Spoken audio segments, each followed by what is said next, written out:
Hey guys, and welcome back to this channel. In this video I'll be showing you guys how you can create auto captions on CapCut PC. So go to text and you are going to go and select auto captions. I currently don't have any, so I'm just going to make one. Click here to start recording. Okay. Hey guys, and welcome back to this channel.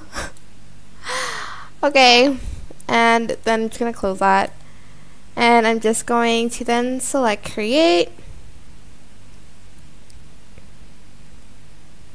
and as you can see, it creates this like auto caption on CapCut. It is that simple, everybody. But yeah, that is it for this video. I hope it was helpful for you guys. Don't forget to like, comment, share, and also subscribe to this channel if you haven't done that. If you have any questions, just leave it in the comment section down below, and I will try my best to answer them all. Thank you so much for watching. Bye!